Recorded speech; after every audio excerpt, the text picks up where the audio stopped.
Good morning, good afternoon, good evening, depending on where you're tuning in from. Very warm welcome. I am Kumi Kitamori, Deputy Director for Environment here at the OECD, and I'll be your moderator for today's OECD Green Talk Live to launch our new OECD Environmental Outlook report on triple planetary crisis. We are very excited to see great interest in today's topic. I believe we attracted a huge number of registered participants. Now, COP30 on climate change just ended, and in a couple of weeks, the 7th UN Environmental Assembly will take place in Nairobi. So environmental issues are at the front of policy discussions. And as we wrap up this year and enter 2026, next year is the year of triple COPs.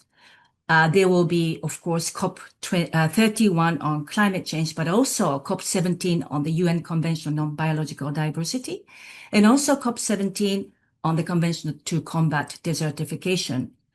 And on top of that, international negotiations will continue towards a plastic treaty at the global level. So it's very timely that we are launching a new environmental outlook, which touches on what we call the triple planetary crisis and provides an integrated analytical tool for understanding how these three underlying challenges of climate change, biodiversity loss, and pollution interact with each other, and how governments can act on all three together. As we know, multiple challenges on the environmental front are growing and posing significant risks to human health, our well-being, and also on the economy. Already climate, biodiversity loss, and pollution are pressing challenges individually in their own right, but also when they are happening all together around us, they are very complex, and their interlinkages can amplify and magnify the challenges that we are facing. But this, at the same time, also means that there are opportunities for more integrated solutions to tackle them together. And given the uncertainties over economic growth prospects these days, it's even more important today for governments to have well-integrated and efficient policy solutions to address environmental objectives and economic growth that we want to safeguard. So how will economic growth affect the underlying drivers of the triple planetary crisis? How will these drivers and resulting environmental pressures evolve between now and mid-century, going to the future? And how can policymakers develop more integrated responses? So we'll be addressing these and other questions as we launch our Environmental Outlook report. Now, so to kickstart our Green Talk Live, our colleagues here at the OECD, Shadu Agrawala, he's the head of Environment and Economy Integration Division, and he'll be joined by Rob DeLink and Yuko Ishibashi to present the key findings of this report. And after that, we will hear from our fabulous panelists, and let me now briefly introduce them. We are joined by Jaime Bourbon de Parme. He's the climate envoy of the Netherlands.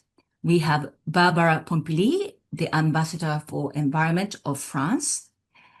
Natalie Bernasconi Osterweld, she's the vice president and also global strategies and managing director for the International Institute for Sustainable Development, IISD. I'm more familiar with IISD. Kirsten Schutz, she's a global director for WWF International. And also Anil Makandia, she is a distinguished professor at the Basque Center for Climate Change.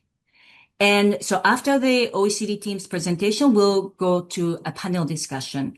And following that, all of you who are connecting online, you have an opportunity to pose questions to some or all of the panelists.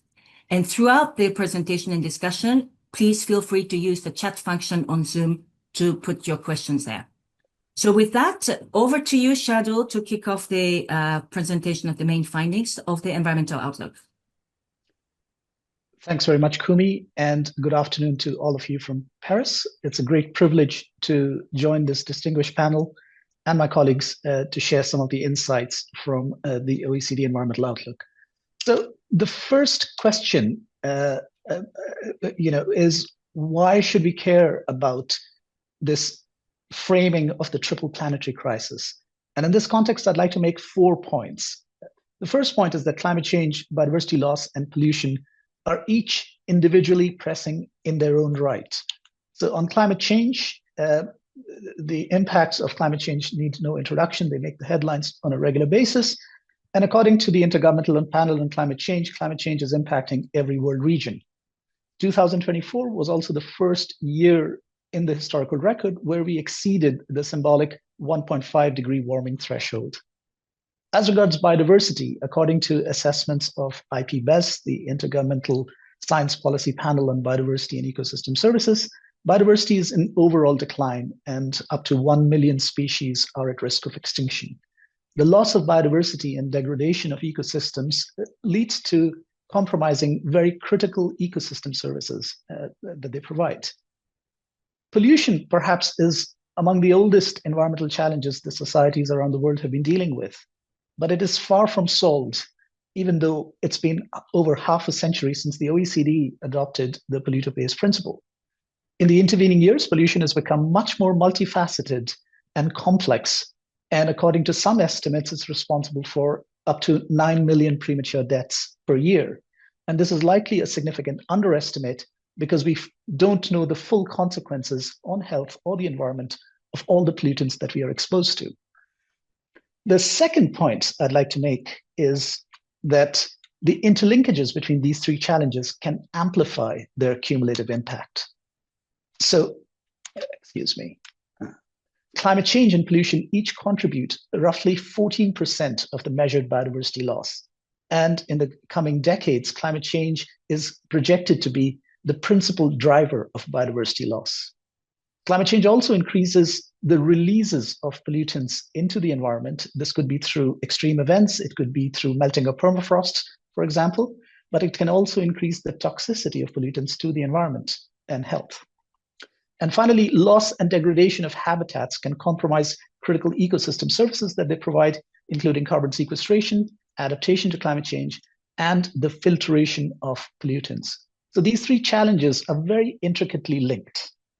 The third point I'd like to make is that these 3 challenges share many common drivers. And a lot of drivers which manifest in climate change, pollution, or biodiversity loss come from socioeconomic developments, obviously population growth and economic growth, but linked to that is the demand for food, energy, and resources, and how these resources are extracted and how they are consumed result in many of the consequences that we see in the triple planetary crisis. What this also means is that addressing these challenges lends itself to joint solutions if we address the underlying drivers. And these first 3 points lead me to my final point, which is raising policy ambition to tackle each of these challenges is absolutely necessary. And here we echo assessments by the IPCC, IPBES, and so on, but it's not sufficient. We also need more effective responses that fundamentally address the interconnected nature of these challenges. And that's the motivation of the outlook that we are launching today. So very briefly, this environmental outlook, it does 4 things. We map all the interlinkages between climate change, biodiversity loss, and pollution at the level of underlying drivers, environmental pressures, and also in terms of policies. We also develop an integrated modeling framework to project the evolution of the underlying drivers as well as the environmental pressures that underpin the triple crisis. Third, we are the first of its kind stocktake to see to what extent the synergies and conflicts between policy responses to each of these problems are being dealt with, both at the national level, but also at the implementation stage, at the level of projects and on the ground. And finally, based on this analysis, we develop a roadmap that policymakers can hopefully use to develop more integrated policies in the future. So without further ado, let me pass the floor to my colleague, Rob Delink, to walk you through some of the key findings of our modeling. Rob, over to you.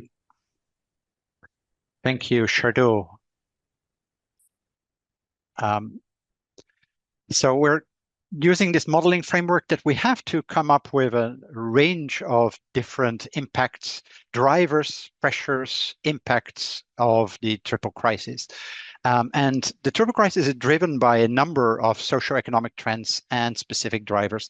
And one way in which we try in the report to come up with an integrated way of showing these is by looking at how these drivers evolve over time between 2020 and 2050. So here you see a harmonized picture where all the different drivers are scaled to 1 in the 2020 level. And then if you look at the socioeconomic trends for population, you see that this flower chart is increasing a little bit. We have population growth of around 24% by 2050 at the global level. You also see that the increase in real GDP is much stronger, with more than doubling of GDP impacts. So these socioeconomic trends and other socioeconomic trends, such as urbanization, then drive a number of specific drivers of the triple crisis, including on food systems. For example, food demand increases by 27%, roughly in line with population growth. Food demand for meat and dairy also increases by more or less the same amount, although there is a small shift towards more meat and dairy in the food demand. But also related to agriculture is then nitrogen fertilizer use. And nitrogen is one of these environmental problems that affects all media, including air, water, and soil. So nitrogen fertilizer increases a lot in different countries as part of an increase in yields for agriculture to satisfy food demand.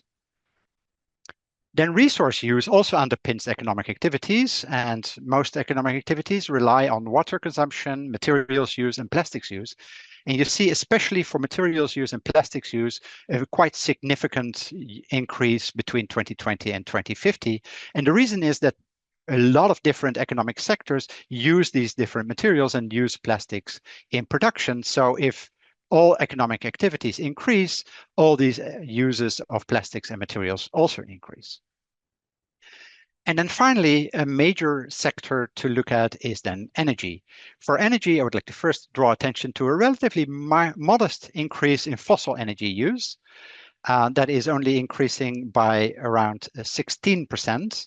But there's underlying that a shift towards electrification. So electricity use more than doubles between 2020 and 2050. And that also includes a shift towards renewables, faster renewables growth, but also to some extent an increase in coal-fired electricity use. This is not a global trend. This is a trend that only happens in some regions, but still it's strong enough to have a global effect. And finally, total final energy increases also quite a bit. So if we then move on to how these drivers affect different environmental pressures, we use a very similar way of presenting the results, again with a flower chart that says 2020 levels are indexed to 1, and then we look at 12 different indicators for environmental pressures. We could easily have made a chart with 100 different indicators because there's so many different ways in which the economy and socioeconomic trends and drivers affect the triple crisis. But we chose here a mixture of things that affect land use, that affect soil quality, water quality, and also air quality and climate change. So if we start at the top left, then you see land cover for built-up area increasing. So basically, there's an ongoing urbanization trend and there is urban sprawl, and these lead to more and more land being used for built-up area and less available for natural land. Another increasing one is NH3, that's ammonia emissions, which is related to reduced water quality. But the biggest increase there is mismanaged plastic waste. And the idea here is that you have a big increase in plastics use in a number of regions that have relatively vulnerable waste management system. So when you have more and more plastic waste generated and your waste management system cannot keep up, more and more of that becomes mismanaged and might leak to the environment. But it's not all bad stories. There is also a positive story here. We project a significant reduction in a number of major air pollutants, including SO2, sulfur dioxide, and black carbon, where we think that there is a major reduction between 2020 and 2050. And this is driven by the idea that a lot of these are connected to coal-fired power plants, and you have end-of-pipe measures that you can use and that lots of countries are already using to reduce the emissions. And these end-of-pipe measures are fairly easy to incorporate, and therefore there's been a lot of policy success on that side already. CO2 emissions, we see a small increase over time, but it's not as big as some of the other drivers. So that's a global picture, but of course there's many differences across the different regions. We have done the analysis at a more disaggregated level, but I'll show you here just a few results for a number of regions. So if we use the same plot, but here we, instead of showing the flower charts, I've used dots to show the 2050 levels at global level, so we can compare the regional level to that. So first we'll have a look at Europe, where you see that for all the different indicators, we actually have environmental pressures that are below the global average. So in Europe, there's the increase in environmental pressures is relatively low compared to other regions.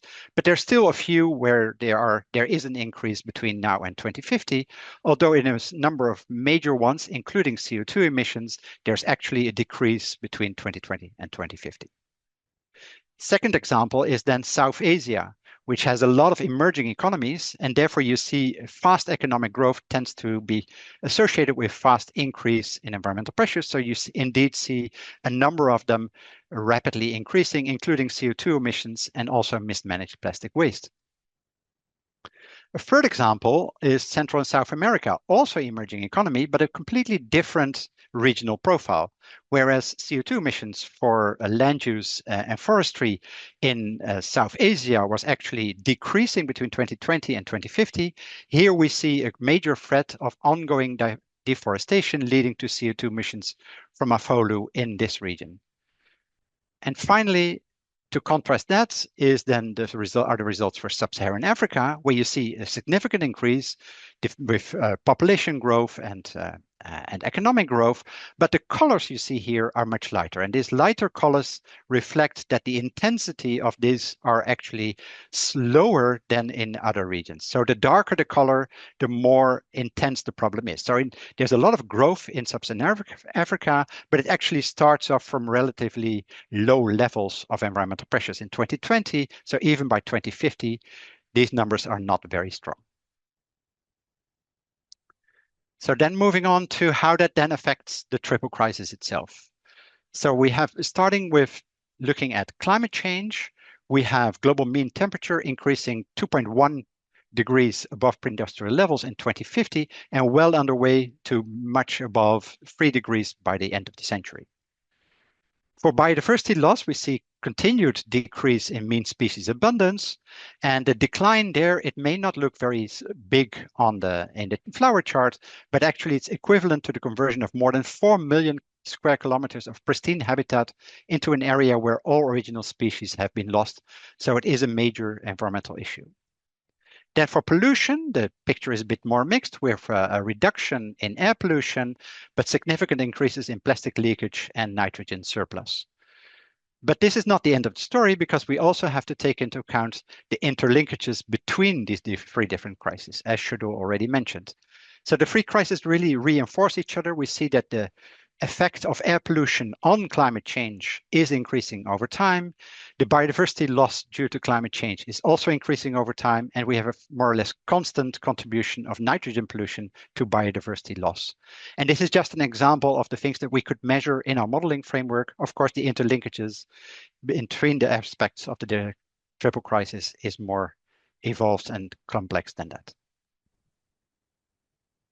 And with that, I'll hand over to my colleague Yuko Ishibashi. Thank you very much, Rob. Having explored the evolution of the triple planetary crisis through to mid-century, I'd like to now focus on policy synergies and trade-offs. and to examine whether and how countries currently consider the interlinkages among different dimensions of the triple planetary crisis, we have conducted a policy stocktake based on content analysis of 2 sets of national reporting under multilateral environmental agreements, one on climate and one on biodiversity conservation. There's no such international document, national reporting document on pollution that allows us for cross-comparison. So we have focused on climate and biodiversity, and I'm going to present some of the key findings from the stocktake. For climate, we have used biennial transparency reports, which have been submitted by parties to the Paris Agreement to United Nations Framework Convention on Climate Change. And for each of the pairwise linkage, for instance, climate change and biodiversity, we consider and examine to what extent countries detail the considerations on biophysical, but also policy linkages in these national documents. And we do this analysis for a set of diverse 10 countries, which vary in income, region, biodiversity, richness, and so on. And this summary figure summarizes the insights from this stocktake exercise. And the color of each square and the shade represents how extensively and in depth these considerations are detailed in these national documents. As you can see, the biophysical linkages between climate change and biodiversity, as well as policy synergies, are given substantive considerations in these documents. However, the last row, the policy trade-offs, do appear to be a notable gap, with a few countries discussing them in general or generic terms, or they are entirely absent from the documents. Nonetheless, the BTRs offer a wealth of information in terms of how countries devise policies and measures to enhance synergies between 2 objectives of tackling climate change and adapting to climate change and promoting biodiversity conservation. For instance, Indonesia, home to over a third of world's tropical peatlands, in its BTR highlights the importance of ecosystem protection. And it highlights, for instance, the projects to restore and preserve peatlands, including through mandating businesses with permits for palm oil plantations to engage in restoration of peatlands. Turning next to climate change and pollution, especially compared to the linkages between climate change and biodiversity, these interlinkages are given slightly less consideration. However, we see some interesting examples in terms of how countries enhance synergies between 2 objectives. For example, in France's BTR, it highlights the potential of enhanced circularity in tackling the greenhouse gas emissions associated with the waste sector. And one way in which it does so is to broaden the scope of the extended producer responsibility schemes to synergistically tackle waste management issues and preventing waste and greenhouse gas emissions. For the biodiversity, we consulted the national biodiversity strategies and action plans. And as many of you know, these documents have recently been revised by countries to align with the 2022 Kunming-Montreal Global Biodiversity Framework. And we similarly conduct the analysis of these documents across 10 countries. And compared to BTRs, the linkages between biodiversity and climate change are given uneven considerations. Nonetheless, we see a trend towards emphasis on nature-based solutions, and Canada is one such example. In Canada's NBSUP, it outlines ways to harness nature-based solutions. And one example is Natural Climate Solutions Fund, which provides and invests over 5 billion Canadian dollars into projects promoting carbon sequestration and biodiversity conservation across different projects, including tree plantation. And it also has the performance indicators, not just focusing on greenhouse gas emission reductions and species protection, but also socioeconomic outcomes such as creation of jobs, for instance. Turning lastly to biodiversity and pollution interlinkages, these considerations receive uneven attention in national documents as well. But as with other interlinkages, there are some interesting examples. For instance, in Uganda's NBSUP, it emphasizes the importance of ecosystem approach. And in Uganda, it is shifting the focus increasingly away from protecting specific and individual species to recognizing the interconnected nature of ecosystems. And through this approach, it is promoting strengthening of the monitoring of impacts of pollution on vulnerable ecosystems. Nonetheless, for both BTRs and NBSAPs and across different types of interlinkages, we notice that trade-offs are generally not considered in these documents, as you can see in this last row. And why is this a problem? It's because trade-offs pose a real challenge to the green transition. For example, the environmental impacts of mining and processing of critical raw materials for decarbonizations can be significant. Take lithium, for instance, essential for electric vehicles, batteries, yet its extraction can degrade water quality and raise concerns over lower groundwater levels, raising serious environmental and social concerns, as shown in this image of indigenous communities protesting in Argentina. Another example is renewable energy expansion. It is essential for mitigating climate change, and to the extent that it can reduce the reliance on fossil fuels as the primary source of energy, it can also address co-emitted pollutants and alleviate pressures on biodiversity and ecosystems more broadly.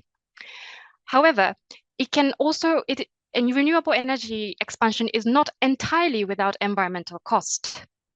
It just poses a slightly different problem down the line. For instance, solar panels, as you can see in these pictures, today are largely built and designed more for the durability and resilience in the natural environment rather than for recyclability, potentially posing a mounting waste issue, and unless these considerations are taken into account at the design stage of manufacturing. And last but not least, another example is addressing nitrogen challenge, which, as we have seen in the modeling projections, affect all three dimensions of the triple planetary crisis through cascading impacts on climate, biodiversity, and affects air, water, and soil quality. But these policies can be met with fierce opposition, as was seen in the large-scale farmers' protest in the Netherlands, as shown here.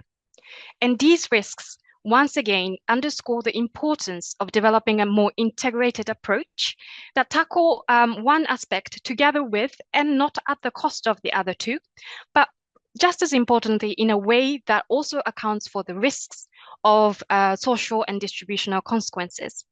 And with that, I'd hand over to Shadow. Thanks very much, Yuko. So this is the very last part of our presentation. So where do we go from here? How can governments develop more integrated policies that both exploit the synergies, but at the same time are much more mindful of the trade-offs that we've just shown? So we have developed a 6-point roadmap for action. The first lever is addressing key gaps in research and assessment, strengthening consideration of linkages in national reporting and planning. Third, aligning financing and public resource allocation together with the objectives of the triple planetary crisis. And so these are what we call foundational levers. But then we have 3 system-wide levers: rethinking food systems to reduce their environmental footprint, transforming resource use, and finally, to mitigate the unintended impacts of the clean energy transition. And very quickly, let me just walk you through some of the recommendations here. So talking about the gaps in research and assessment, this chart shows you the number of publications per year on the different topics related to the triple planetary crisis. And it's a log scale, so it goes from 1 to 100,000. And for climate change, you can see even way back in 2010, there were about 10,000 articles per year, going up to almost 60,000 articles in 2024.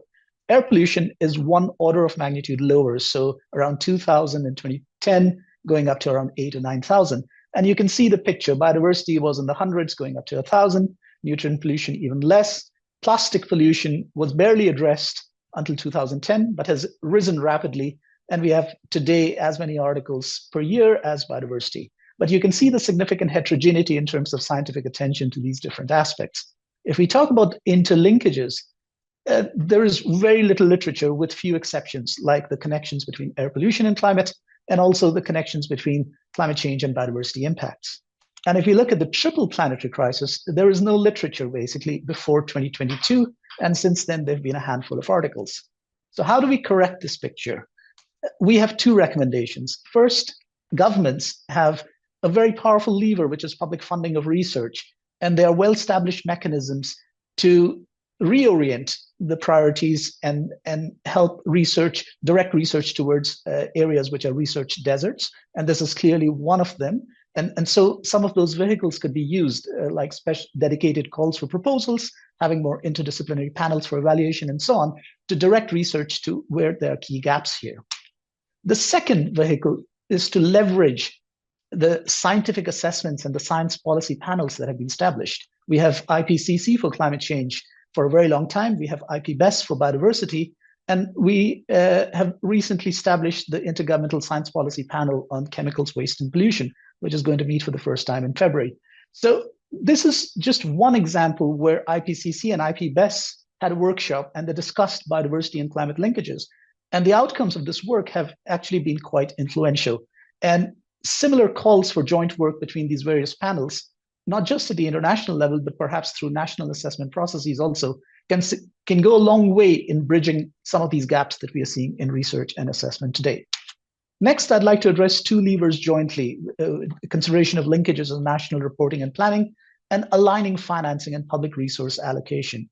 Now, the national level is quite critical because it's the interface between global commitments and system-wide coordination domestically, and it sets the framework for implementation at sectoral and local levels.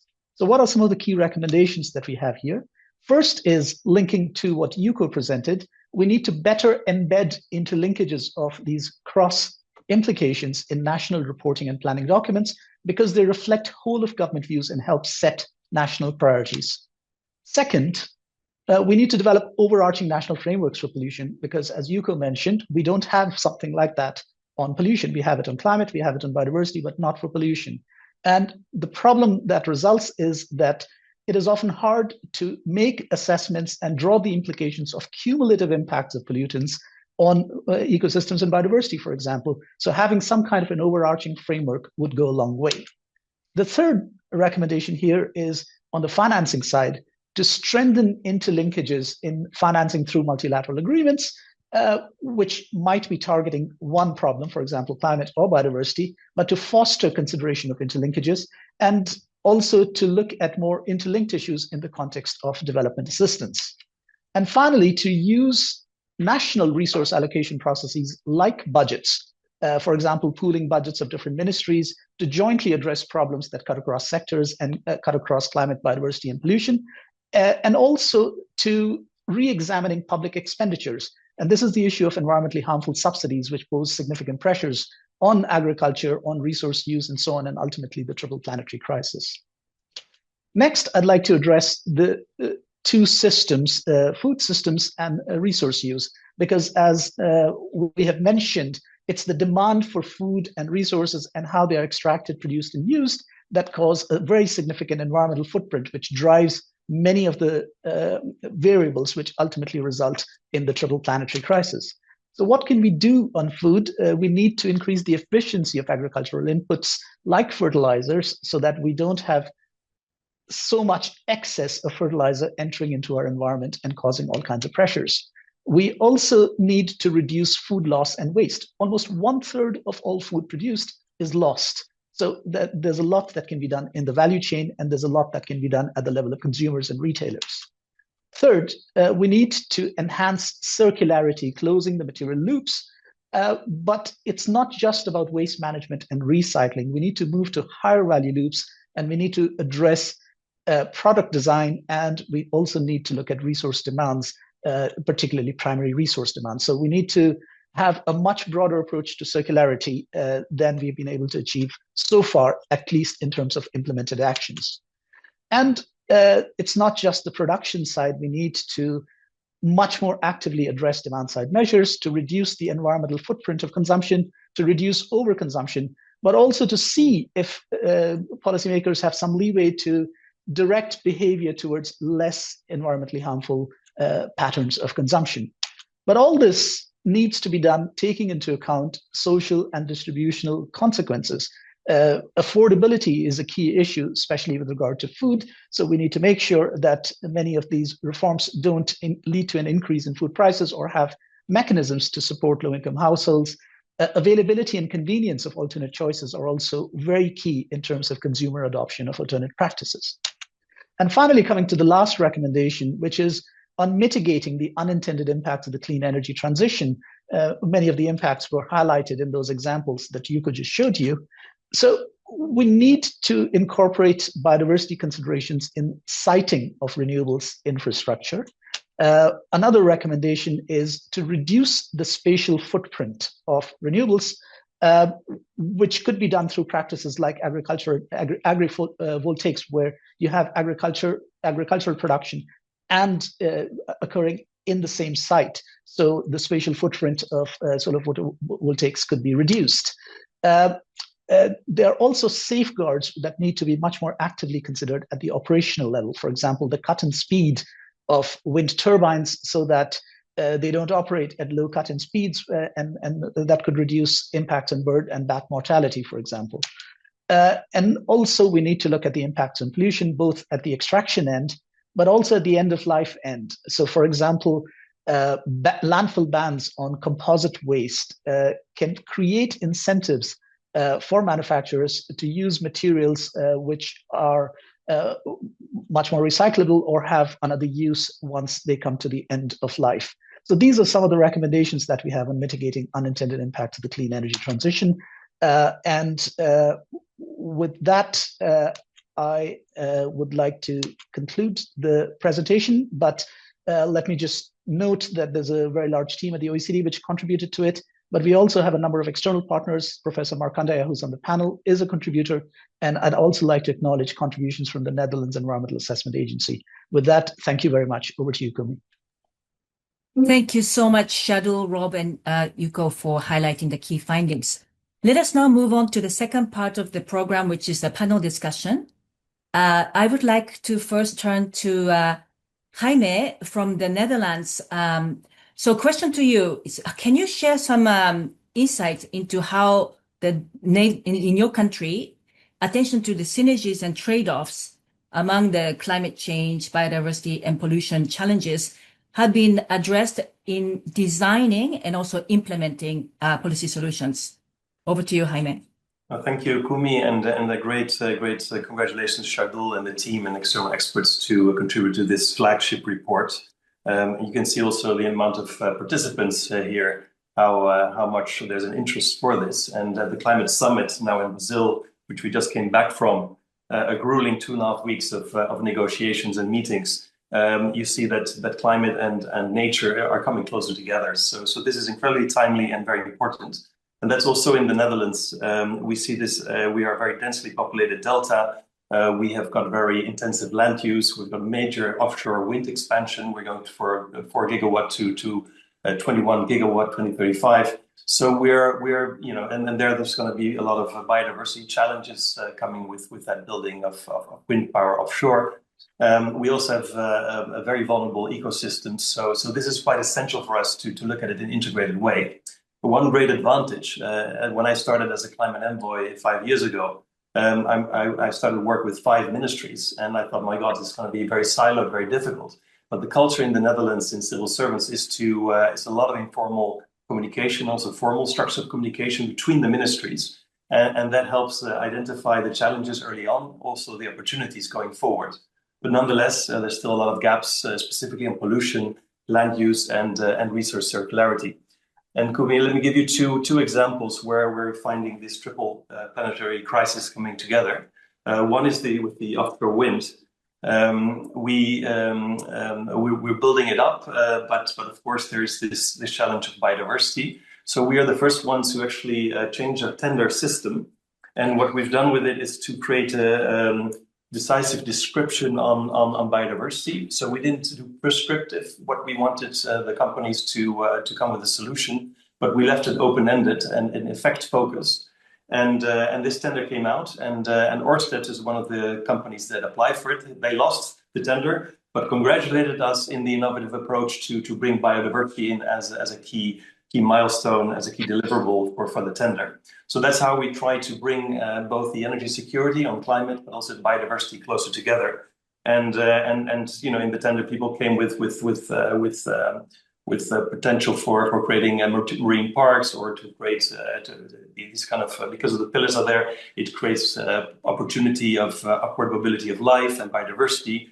So it's been quite a new way of working, and quite potential. The second example is solar. The Netherlands has the highest per capita solar density. So once every 4 rooftop, I believe, has a solar panel. So that's more solar panels than all of Africa together, and about equal of all the solar panels in India. But in 15 to 20 years, and we saw it in the picture in the presentation, all these solar panels are going to be waste. And there's chemical materials, chemical waste that's going to be harmful for health as well in it. And we haven't taken that into account. And there's a Dutch company that is called Solart that builds solar panels that are fully recyclable, don't use glass, don't use aluminium, and no permanent chemicals. So it can be totally safely discarded or reused at the end of life cycle. They have a lot of advantages, but they are now at cost with the Chinese models more expensive. But if you take the full life cycle into account, they're actually better off. So that's these kind of solutions, as also in OECD suggested, you need to really in design already bring circularity in to make sure that today's solutions are not tomorrow's problem. So those are two examples, and it's all of government that needs to look at it. And even so, even though we have these solutions at hand, you notice at the government level, we just look at the short-term price quality, and we don't look at the end cycle effects. So in the purchasing, so we still need to do a lot on the government level to resolve this. But just to end, you know, just taking one of the examples of the report, circularity, and we really see it as a cornerstone of the triple planetary crisis, because it can resolve 45% of the global GHG emissions, especially on materials, steel, cement, and plastics and aluminium, but also the food systems.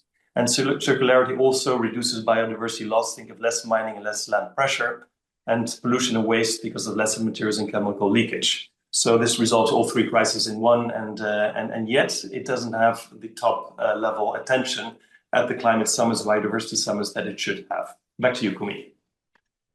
Thank you, Jaime, on the stressing the importance of circularity and also bringing some into light some of the practical considerations that governments are looking at when you are devising policy solutions. Thank you. Let us now turn to Natalie from IISD. So as we heard earlier, one of the 6 policy recommendations from the Outlook is to better align multilateral environment, but also development finance together, and also align with national budgeting processes, so that we'll have more coherent action to tackle climate change, biodiversity loss, and pollution. So in that context, where do you see the main opportunities, or maybe even challenges? Well, thank you so much, Kumi. And, you know, from IISD's perspective, this outlook is really timely and really important. And I think its roadmap for action is particularly useful. And you refer to one point, which is precisely about aligning financing and public resource allocation. And as you mentioned, it recommends to embed the interlinkages into multilateral environmental and development finance. And I think I could see 3 main opportunities and also challenges in making this alignment real.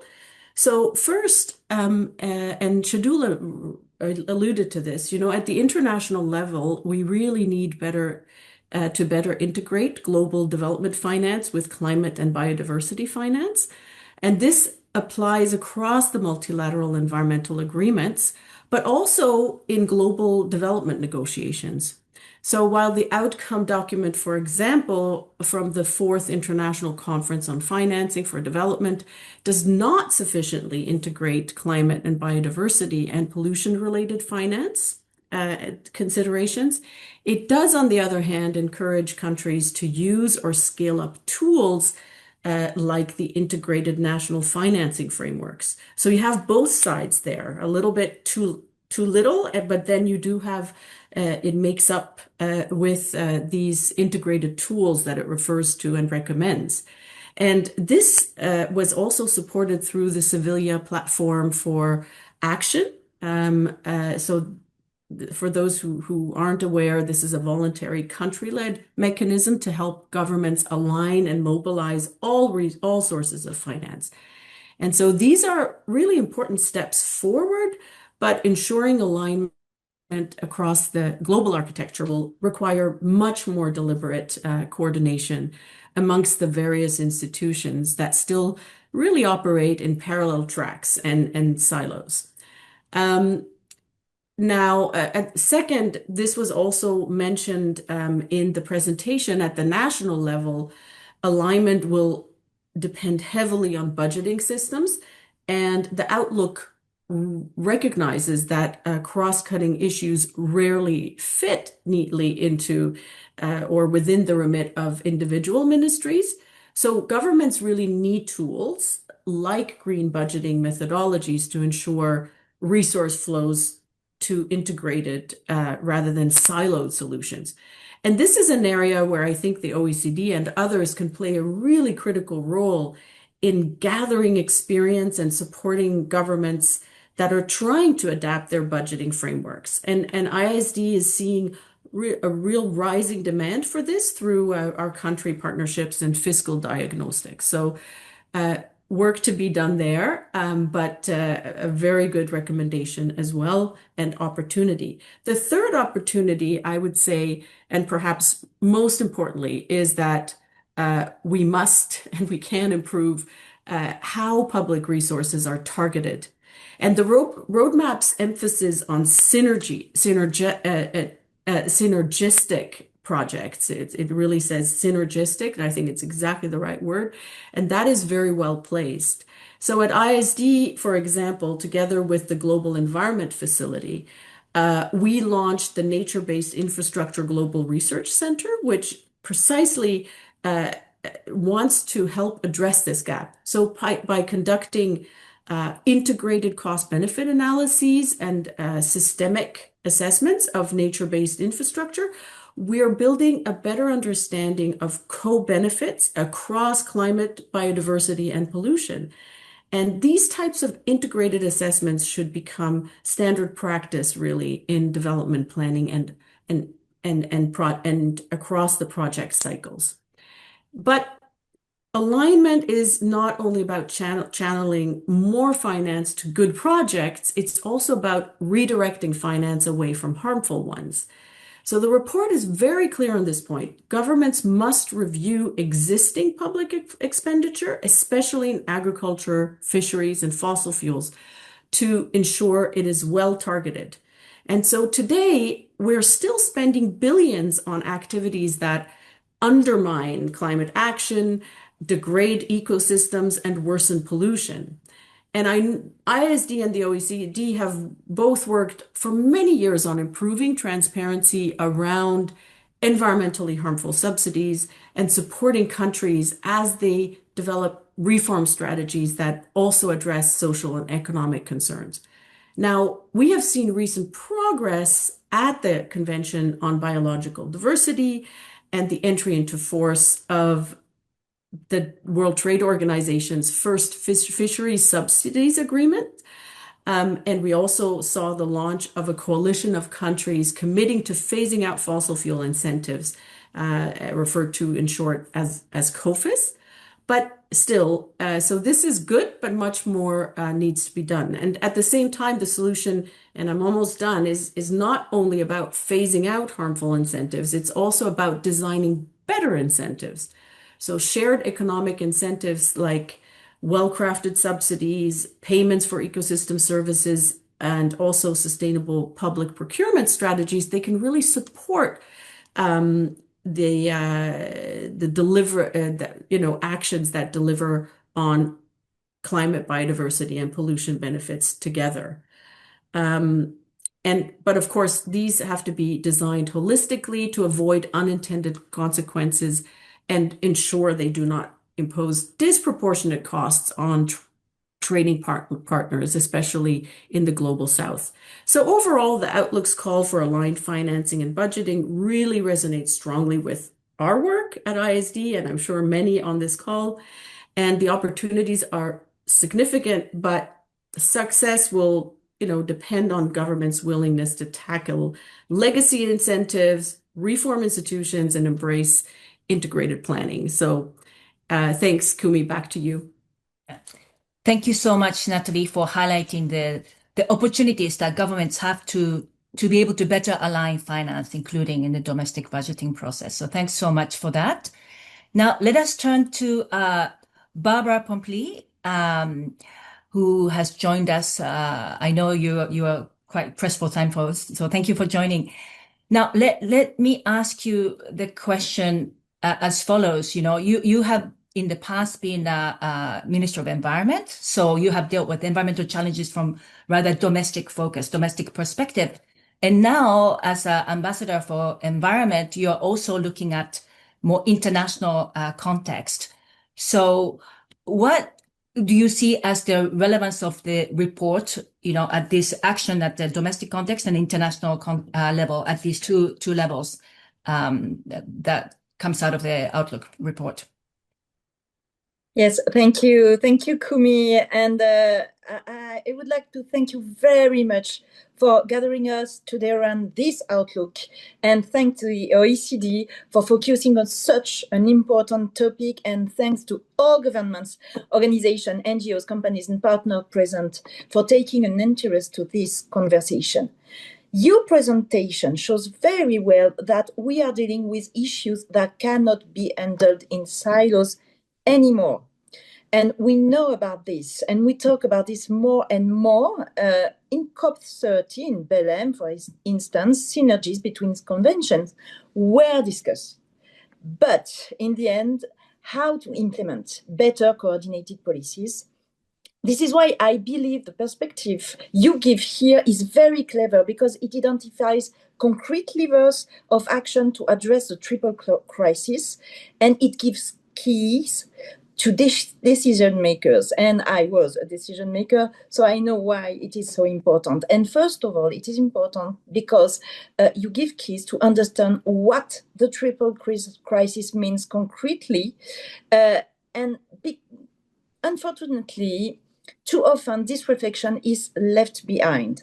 And of course, this is because of the remaining short-term views, but also because of a lack of understanding of what these interrelated crises mean for all the other sectors, for both public and private actors.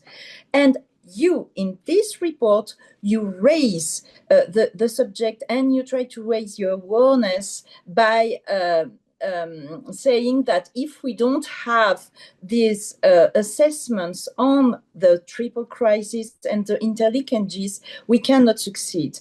And you are one of the first saying that if you don't ask the right questions, you won't get the right answers. That's why this first step is so important. And this first step is often rushed. And this is why we take the wrong decisions. So that's why I wanted to underline that the first part of the understanding and having data on this triple crisis is very important. After that, I come on the key elements to implement these policies, because as Minister in charge of ecological transition in France, I had to deal with many topics: climate, environment, energy, water, transportation, housing, and so on and so forth. Not agriculture, maybe it was a problem. I think it was very smart to have all these gathered around one ministry, because we were able to coordinate all these policies, making sure that a project on energy was taking into account the amount of water it would require, for example, or that housing or transport policy was evaluated also on its impact on climate and biodiversity. So it was the beginning of something, but I realized that we needed to go further. Because all these sectors do not restrain to the environment domain, we needed to take into account the economic dimension. You mentioned in this report the importance of taking into account economy, social issues, in order to have a broad approach. And it is important also because there are too many people and policymakers and actors thinking that there is a gap between ecology and economy. This definitely has to be tackled, and your report helped on that.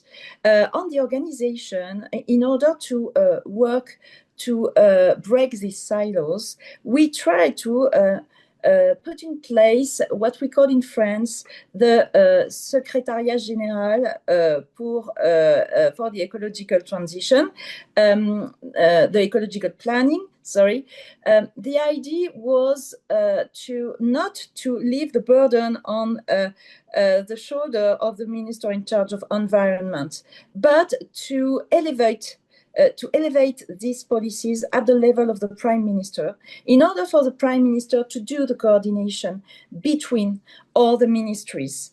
And we created this Secretariat General in order to be the implementation tool for that, for an ecological planning, taking into account all the policies we have to coordinate, and biodiversity, climate, economic policies, and maybe not enough pollutions, but clearly your report is very interesting on that. At the international level, because I wanted to have an example of at the national level and at the international level, as an ambassador, I see that the development policies clearly need to be improved, taking into account that to help a country to implement a project, only project by project, it is not efficient anymore. We need to have a more global approach, and the idea of working on what we call country platforms to help countries to design their own strategy, but a global strategy, economic strategy, taking into account the need to think about climate implication, biodiversity, pollution, the value chain. The idea is to help them to design this plan, this global ecological plan, and after to help to implement it, and not to help just project by project. There are some exercises around this country platform.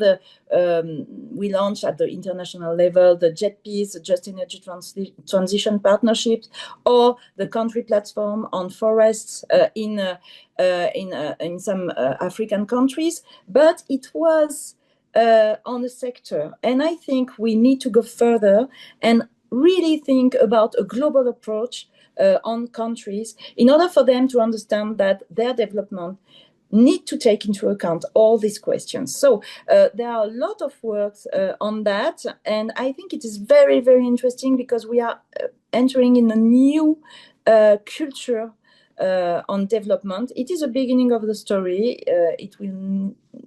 It will imply a lot of changes, but I think it's very exciting in this period. Thank you so much.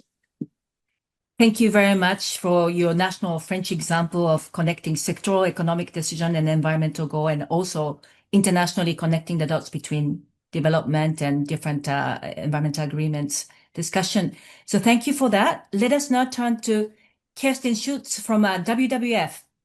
So from the perspective of conservation action, what is the relevance of this Outlook report for you? Based on WWF's work, what priority actions do you see are needed to harness the nature's potential to address the triple planetary crisis? Thank you. Thank you so much, Kumi, and wonderful to see so many people on the call. I mean, to start with, congratulations on the report. From WWF's perspective, there are so many things in there that speak to our heart and that highlight the importance of many things that we're working on. And I thought it'd be useful just to highlight three things. The first one, which has been spoken about a lot also during the presentation, is the interlinkages between climate and nature and pollution, which is the triple crisis, of course, that we're all facing.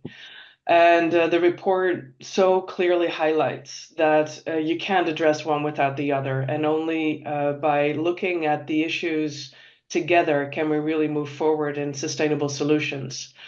So what we need, what the report also highlights, is a clear pathway towards integrated action, not just thinking and planning, but real action in finance and action on the ground, but also in the multilateral space. And like many of you, having just come back from COP30 and many of the other multilateral spaces in which we operate, you know, the current system is incredibly fragmented. There is an incredible proliferation of the number of treaties, especially when it comes to the environment. I think there are over 250 multilateral agreements on the environment alone. And there's also a little bit of fatigue, right? There's a little bit of COP fatigue. And so it's really, it's an opportunity to really make sure that we start connecting the dots and synergies on all these multilateral agreements at the global level as well. So that's the first bit, is really how wonderful the report identifies and shows the interlinkages between climate, nature, and pollution on the ground all the way up to the global level. The second thing I wanted to identify is how important it is that the report emphasizes the need to reduce our footprint on food and agriculture. The way we produce, consume, and waste our food is by far the biggest driver on biodiversity loss all over the planet. You know, food is also heavily subsidized. We have about $470 billion annually going into subsidies of food that are harmful to biodiversity, whether we're talking about subsidizing soy or beef in the Amazon, or whether that's subsidies here in Europe, or subsidies on palm oil in Indonesia and so forth. Those are all huge drivers of deforestation, for example, and other biodiversity loss. And so redirecting those subsidies are absolutely crucial to addressing the triple crisis that we're talking about. The third point I wanted to highlight, which perhaps is even the most important one, is that the report also identifies that it's important that we stop seeing nature as the victim, but that nature is a powerful ally in addressing the triple crisis and in realigning capital flows and how to reflect this. So more than half of the global GDP depends on nature, but 7 trillion per year flows into activities that harm nature. So just purely from an economic perspective, it makes sense to view nature as an ally, as an economic ally, and to start investing money into projects and processes and activities that support nature rather than harm it. And transitioning to a nature positive economy from a negative nature economy could unlock trillions in opportunities and create millions and millions of jobs just by 2030 alone. And as WWF, we work on this challenge through two different tracks. One we're calling Financing Green, and the other is Greening Finance. So Financing Green is very much looking at mobilizing finance for climate and conservation solutions, while Greening Finance is making sure that we align our financial systems to deliver on climate, nature, and development goals. So those are the three things that I wanted to highlight, Kumi. The report, again, it's an amazing report that clearly shows the importance of this integrated approach to solutions on climate and nature and pollution. And what we really need now is political will. We need to align finance, and we need more coherent and streamlined cooperation at all levels, from working on the ground all the way up to the global level. Thank you very much. Thanks so much, Kirsten. I like that very much. Financing green versus greening finance. So I'll remember that. Thank you. Let us turn to our fifth panelist, last but not least, Anil. So as an academic here, what are there research gaps that you see that's related to triple planetary crisis that needs to be filled if you are to achieve an effective response to what we are talking about here? Thank you, Kumi. Well, as the report notes in the presentation by Shardul also noted, there is a considerable gap in the research that has gone on in understanding the linkages between the different components of the planetary crisis in a fully comprehensive manner. There are very few studies, to be honest, that look at the three challenges at the same time. There is, of course, the work that we have seen, recent work, which looks at the common drivers that create risks for climate change, biodiversity, and land degradation, and with air and water pollution, and looks at how all these things are affected by these common drivers. And that's what we also saw in the earlier presentation. It demonstrates how these planetary boundaries are being transgressed and stresses the need for policy response to become more synergistic and effective. It also shows that while policies in one area, such as climate change, often have synergistic effects in others, such as pollution and biodiversity loss, these synergies are not enough to achieve satisfactory progress. But what the studies do not spell out is how policy responses can be met, and what new measures are needed to meet these goals. And the existing models that we have generally focus on pairwise challenges and rarely look at the three-way interlinkages. So a substantial share of the literature looks at climate change and biodiversity loss, while sometimes covering a few dimensions of pollution.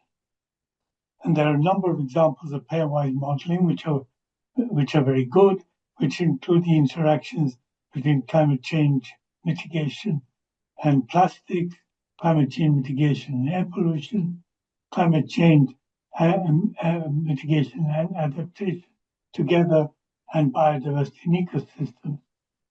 There is also quite a lot of work on the relation between nitrogen pollution and biodiversity.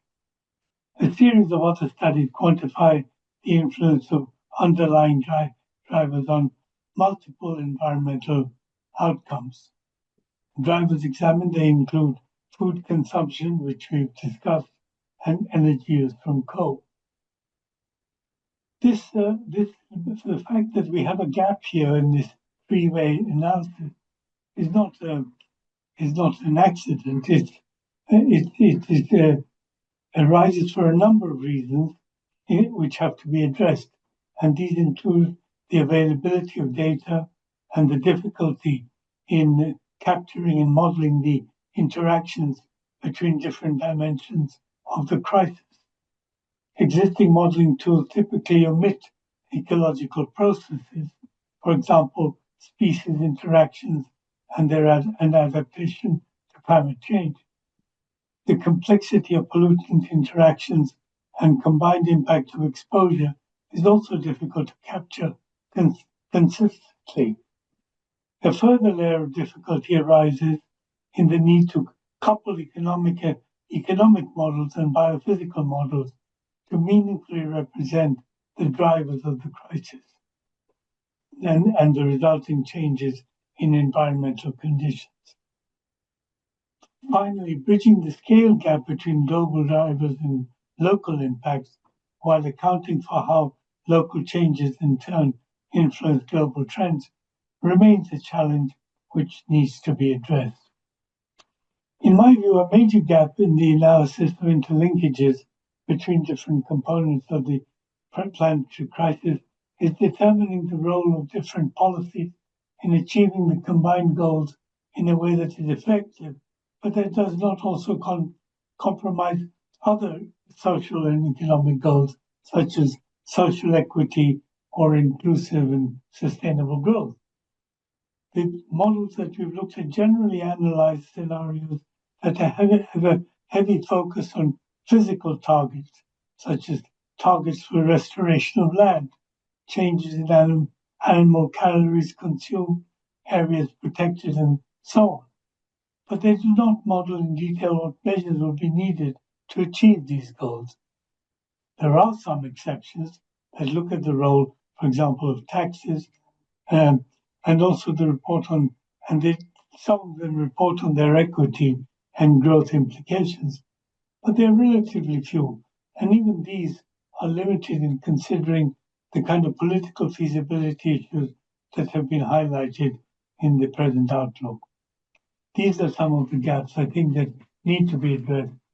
And in some ways, the current report offers some contributions to this by even going and citing cases where we've looked at where synergies and trade-offs have been looked at, and by doing a more in-depth investigation of how these synergies and trade-offs can be looked at in a wider context when more of these factors are brought into focus. Thank you very much. Thank you very much, Anil, on highlighting some of the more work, further work that's needed going forward. Let us now go to open the floor to the viewers and participants who are online. I know that the team has been feeding us with some of the questions that have come in through the chat box. So let us now, okay, here we go. And please, given the time remaining, if I invite panelists to be very brief in your response. So here's one question posed to all of you, all the panelists and the team from the OECD. How can we overcome the sheer lack of awareness of the triple planetary crisis, especially since the climate dominates the other two? So, okay, on my screen, who do I have on top? Let me start with Jaime first. Sure. Right now, climate has the most attention, and you see that the others will piggyback on it, and you see that happening quite more and more successfully going forward. But that might change around. You don't know what geopolitics is going to do. I've seen more attention in, say, countries like the US, focusing more on pollution. So that might be in that part of the world that you might want to piggyback with the other issues on that issue. So I really see it as not only a threat that there's a focus on one versus the others, but also as an opportunity that you can leverage the attention of one for the others going forward. Yeah, thank you. Over to Barbara. Yes.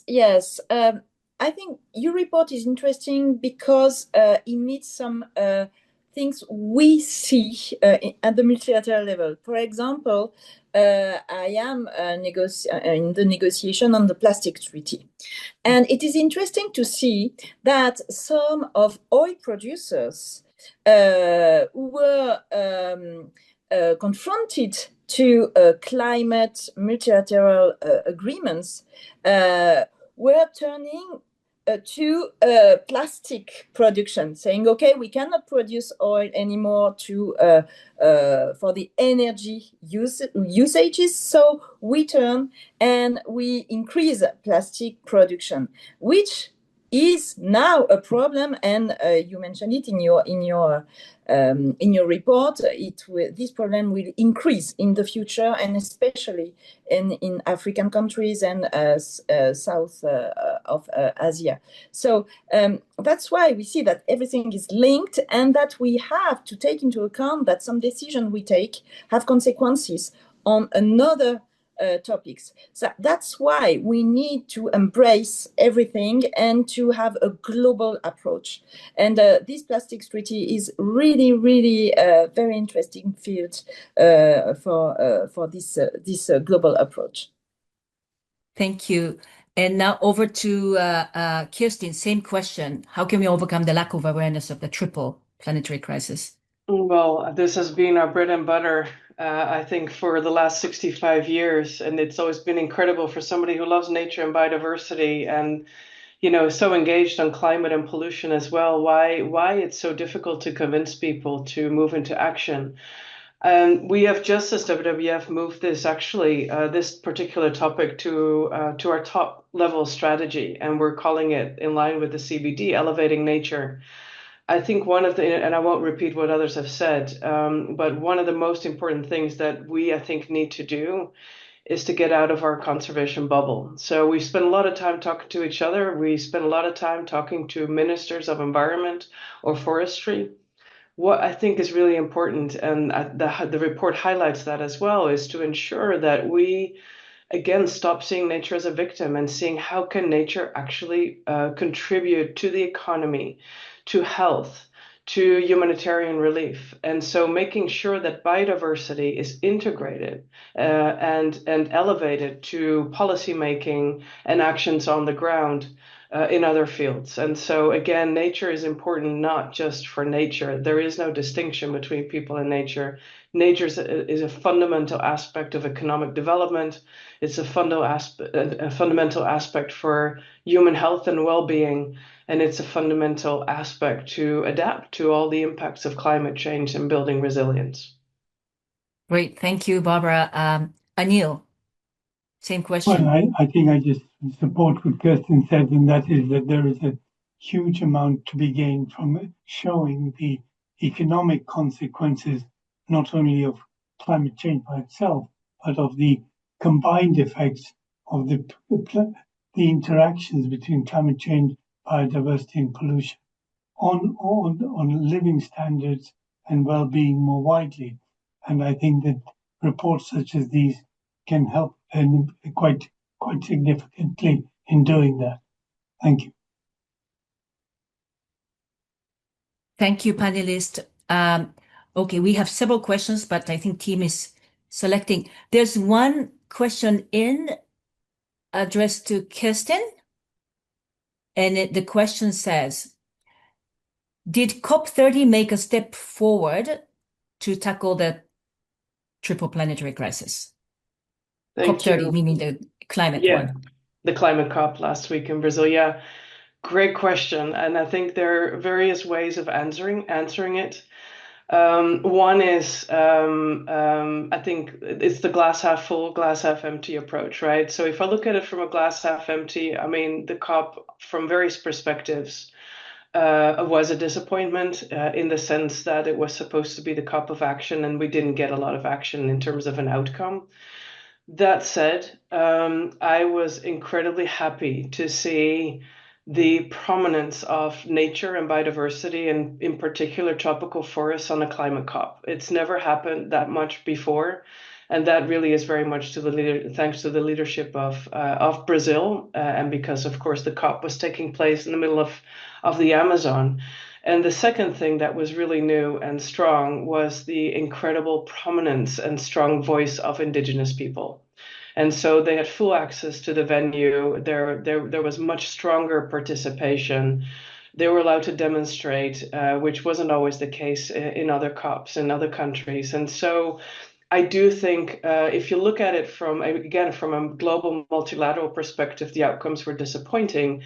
But if you look at what's always happening at the periphery of these COPs, a lot of progress was being made. And the fact that, a lot of progress was being made, especially on tropical forests, when it came to the launch of the Tropical Forest Forever Fund, the launch of ARPA communities, and there were many, many more issues on food. Many of the topics that were raised in the report allowed for much stronger linkages between climate, biodiversity, and pollution. It just wasn't reflected as much in the outcomes of the COP. Yeah, thank you. So we need to continue, carry on. And then again, next year, 2026, we have more opportunities, also in the context of triple COP year. Okay, next question from the participants. Let me see. How do you think the best way to convey and then implement this global outlook report that we've been discussing, and then turn what's in there and recommendation into national and local policy action? So maybe this may be to the OECD team. Shadow? Sure, I can start and also invite my colleagues or other panelists to jump in. I think what we tried to do, when we looked at the literature, was there was so much talk in UN circles, particularly the United Nations Environmental Assembly, about the triple crisis, and we were struck by the absence of in-depth research, particularly on the side of the policy. So that was our goal. Today is the launch, but I think we have to take this discussion forward. So one of the things we as the OECD can do is certainly engage in much more dialogue at national levels and with various stakeholders and discuss with governments, but also other stakeholders in different countries. And this is one of the things we want to do. We're going to have a conversation in the UK in a couple of weeks, and we hope to do that in other countries.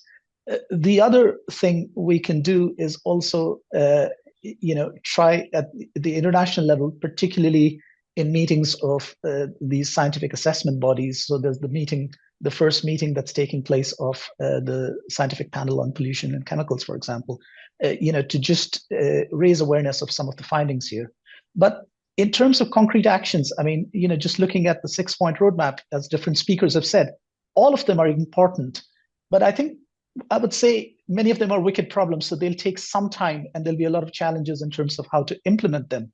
What is perhaps most urgent is the clean energy transition and ensuring that we don't exacerbate the other dimensions of the triple crisis as we continue to advance the clean energy transition. So there's a lot of interest in critical raw materials, but we need to look at the ancillary environmental impacts of raw materials extraction, for example. Green hydrogen, we don't discuss too much potential environmental impacts of green hydrogen, and issues related to siting of renewables, end-of-life management, which, as Jaime also mentioned, is going to be a huge issue, as it's not just solar photovoltaics, but wind turbines and EV batteries. All of them in the coming decades would be reaching end of life. What do we do with the waste, and how do we have better design standards to ensure that we don't have a huge pollution problem at the end of the pipe? So these are some of the things I would say, and this is where you have the green versus the green agenda. And this is also something we in the Environment Directorate, but also the environmental community could more directly engage in. Thank you, the OECD team. Maybe our national government representative in the panel might also add in terms of the recommendations and how to translate that into concrete national policy actions, national level, local level, if you are willing to jump in. Maybe Jaime and Barbara? I see Barbara's hand up, so maybe... Oh, okay, sorry, I don't see. Okay, so Barbara, lady first. Barbara first, and then Jaime after. Yes, for me, the most difficult is to raise skills and capacities and to have a good institutional organization. And that's why I underline the question of this Secretariat General of the Ecological Planning. We need someone to be the driver of this coordination, because you mentioned it in the report. You need an horizontal coordination and a vertical coordination at a national level, but also at the local level. So if you don't have a strong organization, if you don't have someone who has the power to say to some ministries, okay, you come here and we work together, it will not be possible. So it is a first problem. And the second one, about the skills and the tools, even in some countries with a lot of very clever people, there are clever people everywhere in the world, but when we have the money, when we have the skills, it is very difficult to implement these policies. And we see that in France. It is very difficult. This Secretariat General is at the beginning of its life, but in other countries, it is a question of money, but it is also a question of capacity building. And that's why it is so important to have in mind that if we want everybody to be on board, we need to give them the tools. And that's why I mentioned, for example, the country platforms. We need to think about the institutional and the framework because without this framework, without the assessments, the needed assessments, we will not be in capacity to implement. Thank you. Jaime? Yeah, no, the Netherlands. Just to echo what Barbara said, I mean, to have coordination is very important. We had recently the Minister of Climate and Energy was the same minister, so that these issues are brought under one roof. With Barbara, it was even more extensive. All the issues were brought under one roof, so I think that's an important one. The other one is research. You do need to have research, and that crosses the pillars going forward. So finance needs to go to that. And therefore you need to identify what the common outcome is. So what are the synergies and opportunities? Why research should be focusing on this area? So basically, my big advice is to follow the OECD roadmap that was presented. And those are all the elements that we need to implement. Okay, great. Thank you so much.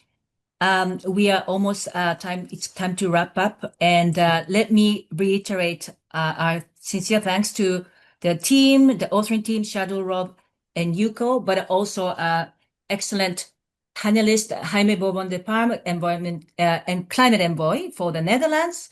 We are joined also by Barbara Pompili, Ambassador for the Environment of France, Nathalie Benascotti, Vice President for IIST, and also Kirsten Schutz, Director General for WWF. And last but not least, Anil Mukanda is the professor for Basque Center for Climate Change. And we at the end, we had actually broke the record of the history of OECD Green Talks Live. We have the highest number of participants, which surpassed, I think I noted in the course of the last hour, so 620 and up. I think we hit a record. So goes to show the great interest in this emerging topic. This is a new agenda, new challenge for many of our governments, but also civil society businesses to look at different environmental challenges together. And as I said at the beginning, going forward, at these difficult times, many governments don't have fiscal space. We have to have efficiencies in devising policy solutions that can tick many boxes together in a very efficient way. So thank you again, and some closing remarks. Yes, so please visit our website for the full edition of the Environmental Outlook report that's available. And also, I think the team is putting the link here there we go, in the chat. So please go and visit. And thank you again to everybody, and see you hopefully at the next edition of Green Talk Live in January, a theme to be announced. Thank you. Bye. Bye.